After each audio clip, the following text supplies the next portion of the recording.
வணக்கம். இப்போ 6ஆம் வகுப்பு தமிழ் பார்க்கலாம். Maximum 6 first time, second time, third time 3யும் முடிச்சிங்கன்னா ஒரு 7 கொஸ்டின் வரலாம். அதனால் ஒரு 7 கொஸ்டின் ஞாபகம் வச்சுட்டு படிங்க. ஒரு டேமுக்கு 2 கொஸ்டின் கூட ஞாபகம் வச்சாலும் ஓகே. ஒரு டேம் முடித்தா நீங்கள் 2 கொஸ்டின் ரெடியாக இருக்கிறீங்கன்னு நினச்சிக்கலாம். இப்போது ஃபஸ்ட்டு வந்து பார்க்க போகிறது இயல் 1 தமிழ் தேன் இல்லைங்களா. இதில் முதல்ல இன்பத்தமிழ். இதில் ஃபஸ்ட்டு பார்க்கலாம்.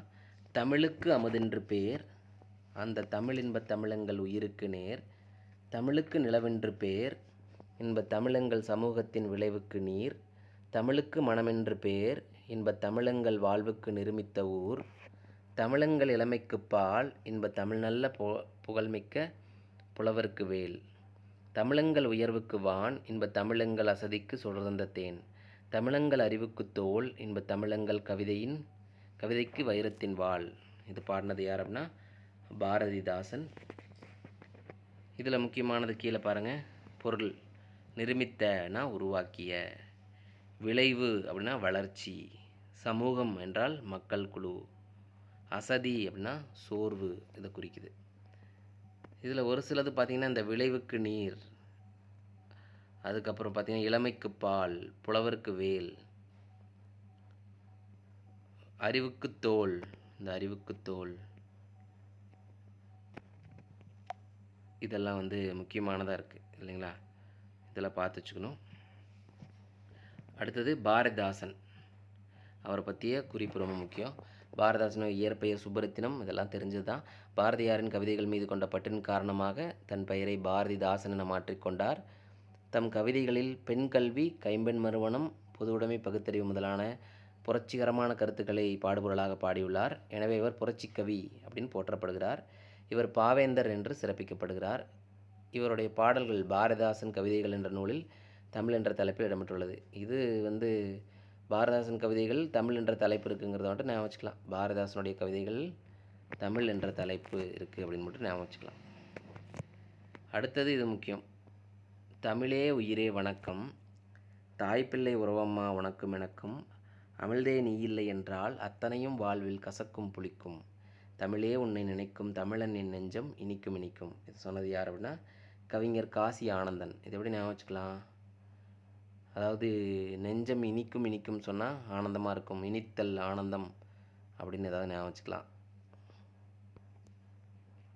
அடுத்தது இதில் கொடுத்துட்டு பாருங்கள். விளைவுக்கு நீர், அறிவுக்கு தோல், இளமைக்கு பால், புலவருக்கு வேல். இது வந்து பொறுத்துக்க மாதிரி இருக்குது. அடுத்தது தமிழ் கும்மி. இதில் பாருங்கள்.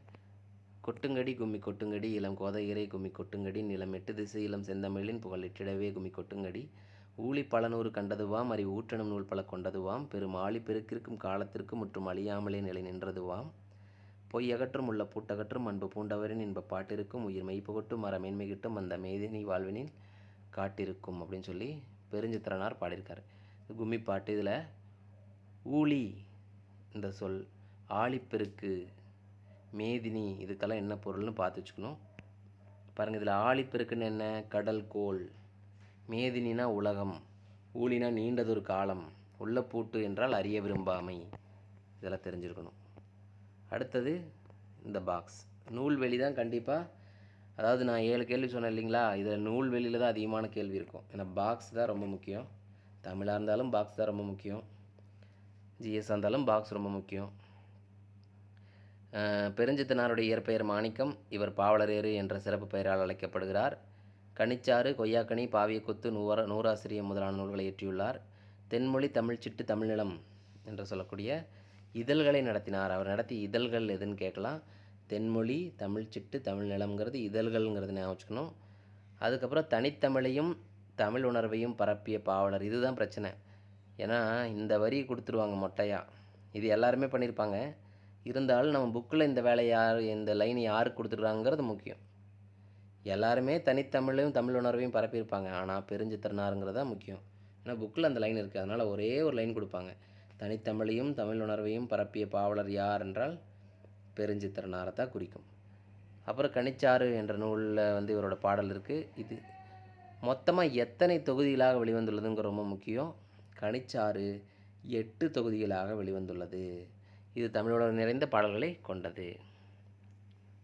அடுத்து பாருங்கள், இந்த பேரா அது கீழே இருக்குது. இந்த பேரா ரொம்ப முக்கியம், அப்படியே படித்து பார்த்துக்க வேண்டியதான். வான் தோன்றி வழி தோன்றி நெருப்பு தோன்றி மண் தோன்றி மலை தோன்றி மலைகள் தோன்றி ஊன் தோன்றி உயிர் தோன்றி உணர்வு தோன்றி ஒளி தோன்றி வாழ்ந்த அந்நாள் தேன் தோன்றியது போல மக்கள் நாவில் செந்தமிழே நீ தோன்றி வளர்ந்தாய் வாழி அப்படின்னு சொல்லி வாணிதாசனை குறிக்குது இல்லைங்களா. இது வந்து வாணிதாசனுக்கான லைன். இதை நம்ம எப்படி ஞாபகம் வச்சுக்கலாம் அப்படின்னா, தோன்றி தோன்றி தோன்றின்னு வருது இல்லையா, வாணி தோன்றி அப்படின்னு ஞாபகம் வச்சுக்கலாம். தோன்றி தோன்றி தோன்றின்னு வந்தால் வாணியை தோண்டிட வேண்டி தான். அதனால் இந்த மாதிரி தோன்றி தோன்றி தோன்றின்னு வரும்போது என்ன ஞாபகம் வச்சுக்கலாம் அப்படின்னா, வாணி தோன்றி. அப்போ தோன்றி தோன்றின்னு வந்தால் யார்? வாணி. அப்போ வாணி தோன்றி, வாணிதாசன் அப்படிங்கிறத ஞாபகம் வச்சுக்கலாம். தோன்றி தோன்றினா வாணி தோன்றி, வாணிதாசன் ஞாபகம் வச்சுக்கலாம். அடுத்தது முக்கியமானதுன்னு பார்த்தோம்னா வளர்தமிழ் அப்படிங்கிற பாடத்துக்கு போயிடலாம். பாடத்தில் எதெல்லாம் முக்கியமானதுன்னு பார்க்கலாம். அப்படி நான் படிக்கிறேன், முக்கியமானது சொல்கிறேன். மனித இன பரிணாம வளர்ச்சியின் சிறப்புகள் ஒன்று மொழி. மனிதரை பிற உயிரினங்களிடமிருந்து வேறுபடுத்தியும் மேம்படுத்தியும் காட்டுவது மொழி. மொழி நாம் சிந்திக்க உதவுகிறது, சிந்தித்ததை வெளிப்படுத்த உதவுகிறது, பிறர் கருத்தை நாம் அறிய உதவுவது மொழியே. உலகில் 6000த்திற்கும் மேற்பட்ட மொழிகள் உள்ளன. இவற்றுள் சில மொழிகள் மட்டுமே பேச்சு வடிவம் எழுத்து வடிவம் ஆகிய இரண்டையும் பெற்றுள்ளன. உலக மொழிகள் பலவற்றுள் இலக்கண இலக்கிய வளம் பெற்று திகழும் மொழிகள் மிகச்சிலவே.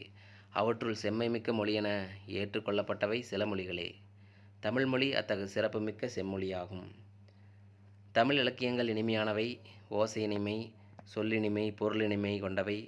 பல மொழிகள் கற்ற பாரதியார் இது முக்கியம், யாமறிந்த மொழிகளிலே தமிழ் மொழி போல் இனிதாவது எங்கும் காணோம் அப்படின்னு சொல்லியிருக்கார். அப்போ இந்த லைன் கொடுத்து கேட்பாங்க, யாமறிந்த மொழிகளிலே தமிழ் மொழி போல் இனிதாவது எங்கும் காணோம்னு சொன்னது யாருன்னா பாரதியார். அடுத்தது, என்று பிறந்தவள் என்றுணராத இயல்பினலாம் எங்கள் தாய் அப்படின்னு சொன்னதும் பாரதியார் தான். அப்போ இந்த பேரால் இருக்கக்கூடிய 2 லைனும் சொன்னது யார் அப்படின்னு கேட்டால், இந்த 2மே சொன்னது யார் அப்படின்னு கேட்டால் பாரதியார் அப்படிங்கிறத ஞாபகம் வச்சுக்கணும். அடுத்தது, சாலைகள் தோன்றிய விதியே சாலை விதிகள் தோன்றியிருக்கும், அதுபோல் இலக்கியம் தோன்றிய பிறகே அதற்குரிய இலக்கண விதிகள் தோன்றியிருக்கும். இதெல்லாம் நம்ம புக்கில் விட்ட பில்டப்பு. நம்ம அடுத்தது பார்க்கலாம். தொல்காப்பியம் தமிழில் நமக்கு கிடைத்த மிக பழமையான இலக்கண நூல். இந்த லைன் முக்கியம். நமக்கு கிடைத்துள்ள மிக பழமையான இலக்கண நூல் எதுன்னு கேட்டால் தொல்காப்பியம். அடுத்தது, எளிய மொழி அப்படிங்கிற பற்றி விளக்கம் கொடுத்துருக்காங்க. தமிழ் மொழி பேசவும் படிக்கவும் எழுதும் உகந்த மொழி. உயிரும் மெய்யும் இணைவதால் தோன்றிய உயிர்மெய் எழுத்துக்கள். உயிரெழுத்துக்கள் மெய்யெழுத்துக்கள் ஆகியவற்றின் ஒழிப்பு முனைகள் அறிந்து கொண்டால் உயிர்மெய் எழுத்துக்களை எளிதாக ஒழிக்கலாம். எழுத்துக்களை கூட்டி ஒழித்தாலே தமிழ் படித்தல் இயல்பாக நடந்துவிடும். ஆ மு து, ஆமுது அப்படின்னு சொன்னால் ஈஸியாக வந்துருங்கிறாங்க. தமிழ் மொழியை எழுதும் முறை மிகவும் எளிதுதான். இதற்கேற்ப தமிழ் எழுத்துக்கள் பெரும்பாலும் வளஞ்சொலி எழுத்துக்களாகவே உள்ளன. இந்த லைன் முக்கியம். தமிழ் எழுத்துக்கள் பெரும்பாலும் எத்தகைய எழுத்துக்களாக உள்ளனன்னு கேட்டால் வளஞ்சொலி எழுத்துக்களாக உள்ளன. அதுக்கு எக்ஸாம்பிள் ரொம்ப ரொம்ப முக்கியம். வளஞ்சொலி எழுத்துக்கள் எது எதெல்லாம் அப்படின்னா, ஆ ஏ ஔ ந ஞ அப்படின்னு வருது. ஆ ஏ ஔ ந ஞ. அப்போ மொத்தமாக வேகமாக ஞாபகம் வச்சுக்கலாம். ஆ ஏ ஔ ந ஞ. அதாவது 3 சொல்லினா 2 சொல்லிக்கு இது ஞாபகம் வச்சிடக்கூடாது. நான் வந்துச்சுன்னு தெரியும், எந்த நான்னு தெரியாது. ஆ ஏ ஔ ந ஞ, இது ஒரு எழுத்தை மாற்றி கூற்று காரணம் கேட்டு விட்டுறலாம். ஆ ஏ ஔ ந ஞான்ட்டு ஏ வந்து மாற்றி கேட்கலாம், ஏதோ ஒன்று மாற்றி கொடுக்கலாம். அது ஆ ஏ ஔ ந ஞாங்க இந்த எழுத்து மட்டும் பார்த்து வச்சுக்கோங்க. எடுத்துக்காட்டு தான் கொடுத்துருக்குறாங்க, ஒன்றும் பிரச்சனை இல்லை. இடஞ்சொல்லி எழுத்துக்கள் பாருங்கள், டயலை, டா யா லா, அந்த 3 இந்த இதையும் அப்படியே பார்த்து வச்சுக்கணும். அடுத்த பேரா ரொம்ப ரொம்ப முக்கியம். தமிழ் முதலில் ஆளப்படும் இலக்கியம். முதல்ல தமிழ் என்ற சொல் எந்த நூலில் வந்ததுன்னா தொல்காப்பியம். அது மேற்கோள், என்ன மேற்கோள் இருந்தது? தமிழின் கிளவியும் அதனோரற்றே அப்படின்னு வந்துச்சு. அப்போ எப்படி ஞாபகம் வச்சுக்கலாம்? கிளவி வந்து காஃபி வச்சு தரா. ஆனால் படித்து பார்க்கும்போது பாருங்கள், தமிழன்னே வந்துருச்சு. அப்போ தமிழன் அப்படிங்கிற வார்த்தை வந்துருச்சு.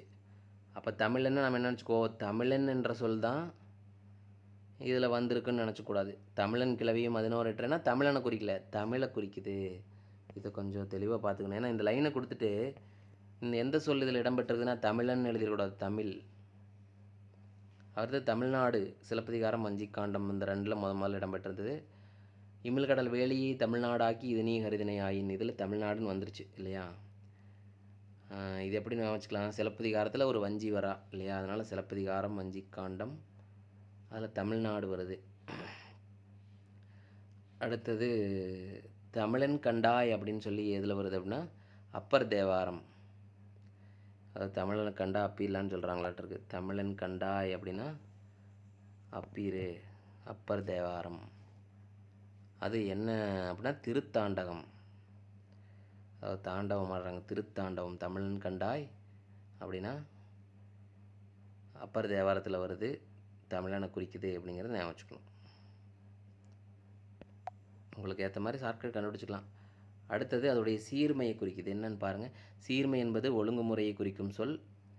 தமிழ் மொழியின் பல வகை சீர்மைகளுள் அதன் சொல் சிறப்பு குறிப்பிடத்தக்கது. உயர்திணை அக்ரிணை என்ற இருவகை திணைகளை அறிவோம். உயர்திணையின் எதிர்ச்சொல் தாழ்திணை என்று அமைய வேண்டும். ஆனால் தாழ்திணை என்று கூறாமல் அக்ரிணைன்னு நம்ம சொல்கிறோம். அப்போ அல்திணை, அல்திணைனா என்ன மீனிங்னு கேட்பாங்க. அல்திணை என்றால் உயர்வு அல்லாத திணை. அப்புறம் பாகற்காய் வந்து பிரித்து எழுத சொல்லி கேட்கலாம். பாகற்காய் என்றால் பாகு கூட்டல் அல் கூட்டல் காய், பாகு அல்லாத காய், இனிப்பு அல்லாத காய் அப்படின்னு சொல்கிறாங்க. அடுத்தது செம்மை மொழி. எப்பேற்பட்ட வளமை மொழி அப்படின்னா தமிழ் வளமைமிக்க மொழி அப்படின்னு சொல்கிறேன். நான் நன்னூல் உள்ளிட்ட இலக்கண நூல்கள் மிகுந்தது தமிழ் மொழி. 8 தொகை 10 பாட்டு ஆகிய சங்க இலக்கியங்களை கொண்டது. திருக்குறள், நாலடியார் முதலிய அறநூல்கள் பலவும் நிறைந்தது. சிலப்பதிகாரம், மணிமேகலை முதலிய காப்பியங்களை கொண்டது. இவ்வாறு இலக்கிய இலக்கணம் நிறைந்தது தமிழ்மொழி. தமிழ்மொழி சொல்வளம் மிக்கது. ஒரு பொருளின் பல நிலைகளுக்கும் வெவ்வேறு பேர் வச்சுருக்காங்களாமா. இந்த பூவின் 7 நிலைகளுக்கு பேர் இருக்குது. இது பார்த்துங்க. அரும்பு, மொட்டு, முகை, மலர், அலர், வி, செம்மல். அரும்பு, மொட்டு, முகை, மலர், அலர், வி, செம்மல் அப்படின்னு சொல்லி 7 பேர் இருக்குது. பாருங்கள். அரும்புனா அரும்பு மாதிரி காமிச்சிருக்காங்க. மொட்டு அப்படின்னா மொட்டு, முகை கொஞ்சம் இதாக இருக்குது, மலர்னா அலர் அப்படிங்கிறது நல்லாவே விரிஞ்சிருச்சு, வீணா வாடிடுச்சு. இது நாம் ஞாபகம் வச்சுக்கணும். வீணா ஒரு வாடிய நிலை. செம்மல் அப்படின்னா உழுக போகுது, காஞ்சிருச்சு. அடுத்தது ஒரு எழுத்தே ஒரு சொல்லாகி பொருள் தருவதும் உண்டு. ஒரு சொல் பல பொருளை குறித்து வருவதும் உண்டு. இது கண்டிப்பாக கேட்பாங்க. மா என்ற சொல்லுக்கு எத்தனை பொருள் இருக்குன்னு பாருங்கள். இதை மனப்பாடம் பண்ணிக்கணும். மரம், விலங்கு, பெரிய, திருமகள், அழகு, அறிவு, அளவு, அழைத்தல், துகள், மேன்மை, வயல், வண்டு. இது வேகமாக படிச்சுட்டே தான் மனப்பாடம் ஆயிரும். மரம், விலங்கு, பெரிய, திருமகள், அழகறிவு, அளவு, அழைத்தல், துகள், மேன்மை, வயல், வண்டு. மரம், விலங்கு, பெரிய, திருமகள், அழகு, அறிவு, அளவு. அழகு இருக்குது, அறிவு இருக்குது, அளவாக இருக்குது, அழைத்தல், துகள் இருக்குது,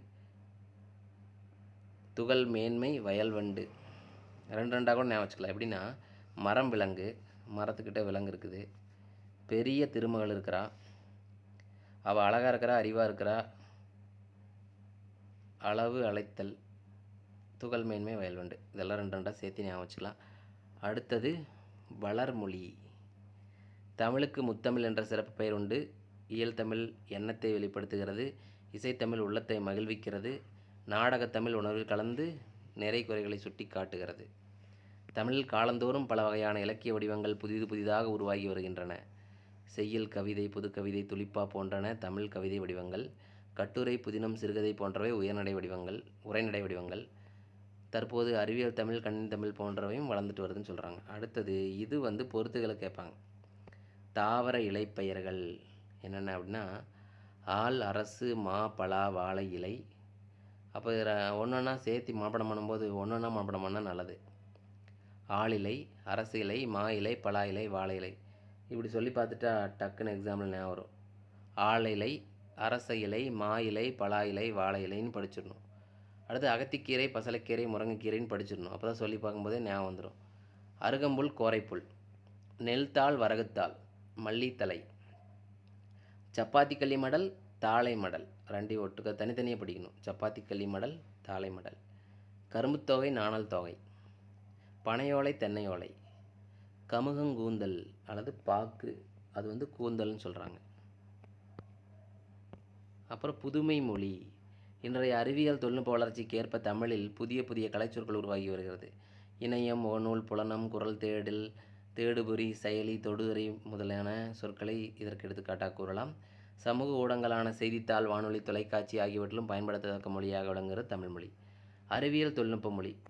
உலகில் எழுத்து வடிவம் பெறாத மொழிகள் பல உள்ளன. இந்நிலையில் தமிழ் வரிவடிவ எழுத்துக்கள் அறிவியல் தொழில்நுட்ப நோக்கத்திலும் பயன்படுத்தத்தக்கவையாக உள்ளன.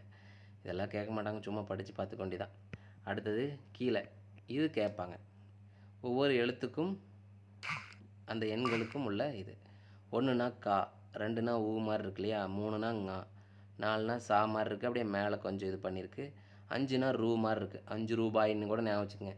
5 ரூபாய், 5னா ரூ, 5க்கு மட்டும் ரூபாய் ஞாபகம் வச்சுக்கோங்க. 6னா சூ மாதிரி இருக்குது, ஆனால் ஒரு இன்னொரு கோடு எக்ஸ்ட்ரா வருது. 7னா ஏ, 7க்கு ஏக்கு சம்மந்தம் இருக்கு இல்லையா, 7னா ஏன்னு ஞாபகம் வச்சுக்கலாம். 8னா ஆ, 8 ஆ இருக்குது. 9 அப்படின்னா அதுவும் சா மாதிரியே இருக்கும், கொஞ்சம் சுழிச்ச மாதிரி இருக்கும். 10னா கா 0, அதை நம்ம கண்டுபிடிச்சிக்கலாம். ஓகே, இதோட இந்த பாடம் முடிஞ்சிருச்சு. அடுத்தது 2000 ஆண்டுகளாக விளக்கத்தில் இருக்கக்கூடிய தமிழ் சொற்கள். இந்த பேராவை அடிக்கடி படித்ததான் ஞாபகம் வரும். இதை நான் பொதுவாக சொல்லிடுறேன். என்னென்ன அப்படின்னா, திருக்குறளில் என்னென்னலாம் இருக்குது அப்படின்னா, வேளாண்மை இருக்கும், அரசு இருக்கும், மகிழ்ச்சி இருக்கும். திருக்குறளில் பார்த்தீங்கன்னா வேளாண்மை, அரசு, மகிழ்ச்சி, இந்த 3 சொற்கள் இருக்கும் திருக்குறளில். பாருங்கள், திருக்குறளில் இந்த 3 இருக்குன்னு சொல்லிட்டோம். அடுத்தது திருக்குறளில் வேளாண்மை, அரசு, மகிழ்ச்சி இருக்குதுன்னு சொன்னோம்.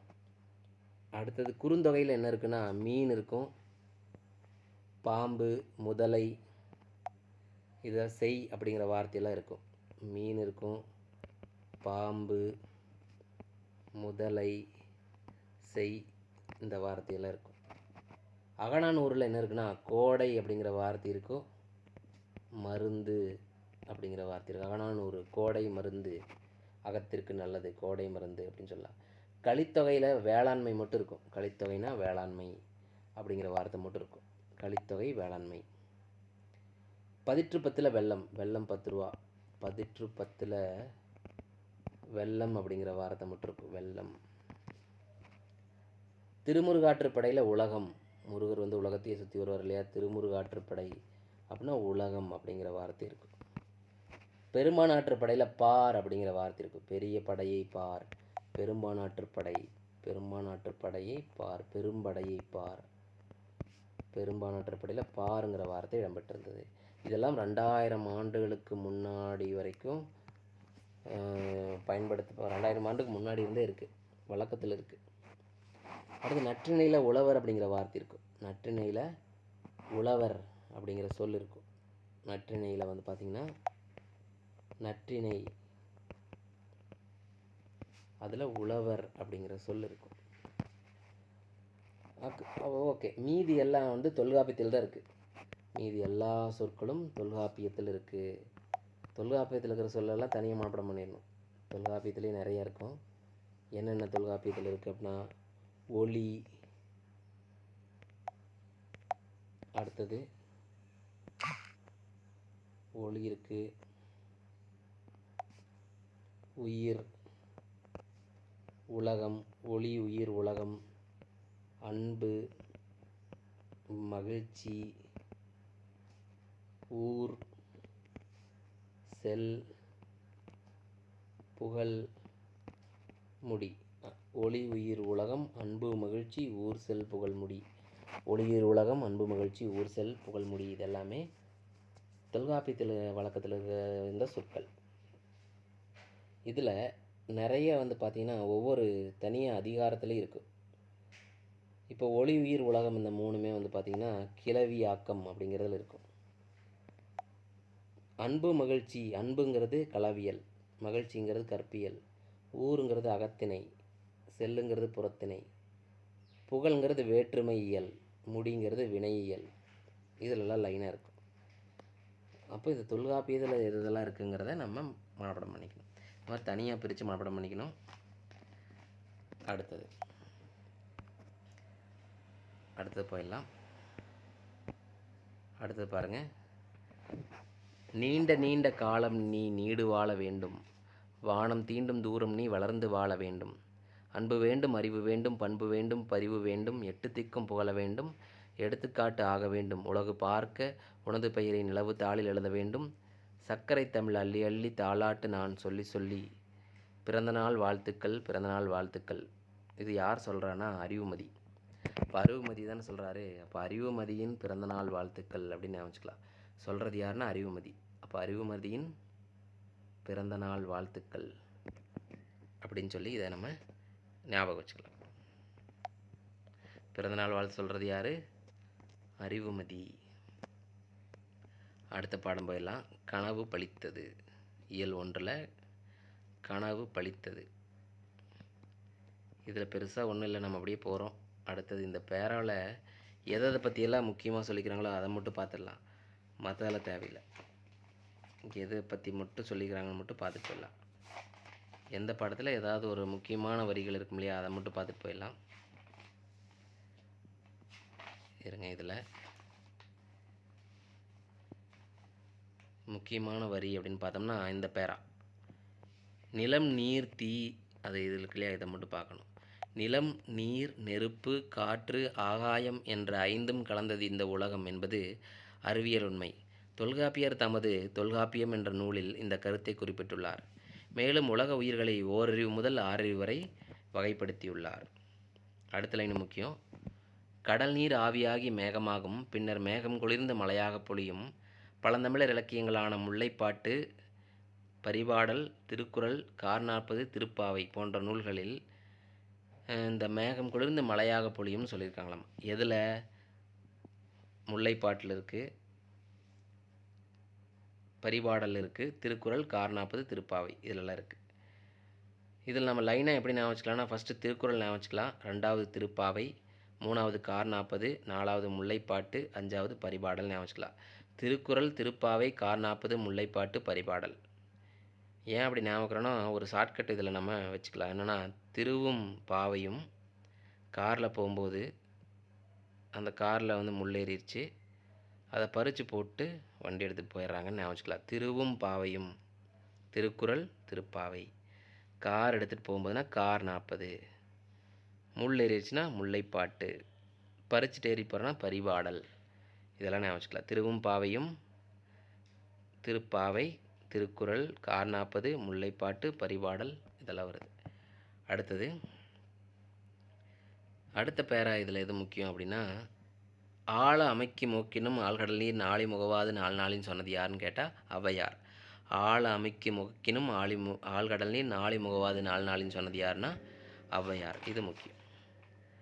அடுத்தது போர்க்களத்தில் மார்பில் புண்படுவது இயல்பு. வீரரின் ஒருவரின் காயத்தை வெண்ணிற ஊசியால் தைத்த செய்தி 10 என்ன சொல்லியிருக்கிறாங்க அப்படின்னா, நெடுவல்லூசி நெடுவசி பறந்தவடுன்னு சொல்லியிருக்காங்க. இது 10. இது எப்படி ஞாபகம் வச்சுக்கலாம்னா, ஒரு ஊசி 10 ரூபான்னு ஞாபகம் வச்சுக்கலாம். நெடுவல்லூசி நெடுவசி பறந்தவடு அப்படின்னா 10, ஊசி 10 ரூபான்னு ஞாபகம் வச்சுக்கலாம். அடுத்த பாயிண்ட், இதில் சுறாமீன் தாக்கியதால் ஏற்பட்ட புண்ணை நரம்பினால் தைத்த செய்தியும் நற்றிணையில் இடம்பெற்றுள்ளது அப்படிங்கிறத சொல்கிறாங்க. அப்போ அது என்ன வார்த்தையில் சொல்கிறாங்க? கோச்சுரா எரிந்தன சுருங்கிய நரம்பின் முடிமுதற் பரதவர் அப்படின்னா நற்றிணை. கோச்சுரா எரிந்தன, சுறாமீன் வருதுன்னா நல் திணை வருது, நல்லது. சுறாமீன் நல்லா டேஸ்ட்டாக இருக்குன்னு ஞாபகம் வச்சா கூட ஓகே. சுறா அப்படின்னா நற்றிணை, அல்லது நரம்புன்னு வந்தால் நற்றிணை அப்படின்னு கூட ஞாபகம் வச்சுக்கலாம். அடுத்தது தொலைவில் உள்ள பொருளின் உருவத்தை அருகில் தோன்ற செய்ய முடியும்னு கலீலியோ கண்டுபிடிச்சார். இதோடைய கருத்தை திருவள்ளுவ மாலை என்ற நூலில் கபிலர் வந்து சொல்லியிருக்காரு. என்னன்னு சொல்லியிருக்காரு அப்படின்னா, திணையளவு போதா சிறுபுல் நீர் நீண்ட பனையளவு காட்டும் அப்படின்னு சொல்லி திருவள்ளுவ மாலையில் சொல்லியிருக்கிறாரு. இதுவும் முக்கியம். அடுத்தது முன்னாடி நம்ம ஒன்று பார்க்கல, என்னென்னா நிலம் நீர் தீவெளி வசும்போடு 5ம் கலந்த மயக்கம் மாதலின் அப்படின்னு சொன்னது யார் அப்படின்னா தொல்காப்பியம். இந்த எல்லாத்தையும் போட்டால் தான் காப்பி வைக்க முடியும்னு நம்ம ஞாபகம் வச்சுக்கலாம். நிலம் இருக்கணும், அதுக்கு ஒரு தீ வைக்கணும், தண்ணி வேணும், காத்தோட்டம் வேணும், நல்லா ஞாபகம் வச்சுக்க வேண்டியதான். அடுத்தது முக்கியமானதுன்னா, இது பெருசாக ரொம்ப முக்கியம் இல்லை. தமிழில் பயின்ற அறிவியல் அறிஞர்கள் யார்? அப்துல் கலாம், மயில்சாமி அண்ணாதுரை, டாக்டர் சிவன். இவங்களாம் தமிழில் பயின்ற அறிவியல் அறிஞர்கள். இதில் நான் இன்னொன்று சொல்ல மாட்டேன் பாருங்கள். கடல் நீர் முகத்த கமஞ்சூல் எழிலின்னு சொன்னது யார் அப்படின்னா கார்40. காரை கொண்டு போய் கடல் விட்டு கழுவுறாங்கன்னு கூட ஞாபகம் வச்சுக்கலாம். கார்40 இருக்குது, அது எப்படி கழுவுறதுன்னா கடல் நீரில் தான் கழுவ முடியும். 40 கார் இருக்கு இல்லையா, கடல் நீர் முகந்த கமஞ்சூல் எழிலி அப்படின்னு சொன்னது கார்40 அப்படிங்கிறத ஞாபகம் வச்சுக்கலாம். அடுத்தது இலக்கணம் வந்து நம்ம தனியாக பார்த்துக்கலாம். ஓகே. இதில் ஆங்கில சொற்கள் கண்டிப்பாக 2 கேள்வி வரும். இங்கிலீஷ் அப்படியே ட்ரான்ஸ்லேஷன் பண்ண சொல்கிறது வந்து 2 கேள்வி வரும். பாருங்கள், இதில் நம்ம பார்க்கலாம். வலஞ்சுழினா கிளாக் வைஸ், இணையம்னா இன்டர்நெட், தேடுபொறினா செர்ச் என்ஜின், முகநூல்னா ஃபேஸ்புக், புலனம்னா வாட்ஸ்அப், இடஞ்சுழினா ஆன்டி கிளாக் வைஸ், குரல் தேடல்னா வாய்ஸ் சர்ச், தொடுதுறைனா டச் ஸ்க்ரீன் தொடுதிரை இல்லையா, செயலினா ஆப்பு, மின்னஞ்சல்னா இமெயில். இதெல்லாம் ஈஸியாக தான் இருக்குது. இதை அப்படியே நான் வச்சுக்கலாம். ஓகே, அடுத்த வீடியோவில் இயல் 2 பார்க்கலாம். நல்லா இருந்துச்சுன்னா தொடர்ந்து ஒவ்வொரு வீடியோவை பார்த்துருங்க. ஒரு தடவை பார்த்துட்டு போனால் கூட உங்களுக்கு யூஸ்ஃபுல்லாக இருக்கும். தேங்க்யூ.